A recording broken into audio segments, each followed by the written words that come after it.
ka Center for Historical Research Synod College ringkat bat ka Historical Club jang ka Synod College kila Pynlong ya ka keren halor ka phang Celebrating Women's Courage and Legacy ka phanong lait halor ka jingdap new prasnam jang ka jingla luit kari India agar ka jarang la penya ya do secretary ka HRSC Dr. David Arnold Khashandi yo ya ka jing keren priang na principal ka college Dr. RM Lingdo bat kinong keren hakanika Jalang kilong i Dr. Amina Pasa, lecturer history department Nehu, but i Kong San, Kong Yamon Syiem belong i Lampang jong ka Mekla State Commission for Women.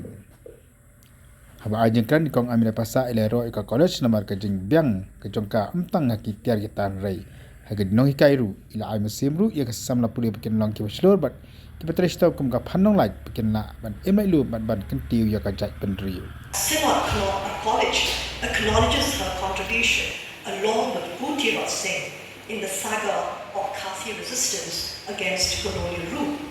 Indeed, at this juncture, I would congratulate the Center for Historical Studies, Syiem College, for taking up very pertinent themes for talks in your very loved respective college. And for your information, I taught here, and it still is, and I still tell everyone that this is the best college.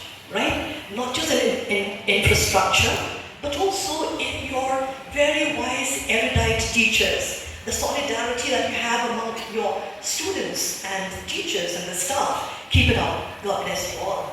You young ladies, know your rights. Protect yourselves with your integrity, with your wisdom, and knowing that if Pynlong can put her life you can say on the line for her people, you also can contribute to making the Khasi Jaintia society a vibrant society, a society where the Inyongtrep can breathe freely and live a life that is full of substance and economic and social freedom and equality for the people that stay here, for the Mraw of the Khasi Jaintia society. Thank you very much for your patient hearing. God bless you.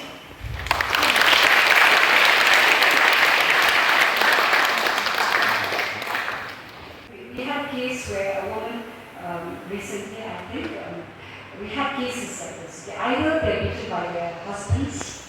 I heard just recently about this case where a woman, her husband, he drinks with his friends and she sells her body to feed that habit. So he drinks and he plays cards with his friends, and she is enslaved. She's spirit.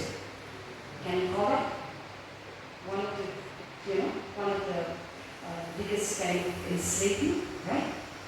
And we can multiply. Men, young boys, especially now with a lot of the confusion that goes within the LGBTQ community. Young boys are not spared, right? So nothing is spared. These slaves, these chains of slavery that kind of diminishes the life of children and women and men. And when a woman is enslaved, the man is enslaved. When the men are enslaved by alcohol, he enslaves the woman, the wife, the mother, right? And when the woman is enslaved by these relationships, multiple relationships, she opens the door for another kind of prison, for violations of perpetrators against children. You hear of the increasing rise in rapes, right? And violations against children. As young as 7 months old, as young as one year old, where they have to be reconstructed in order to pass urine and so on.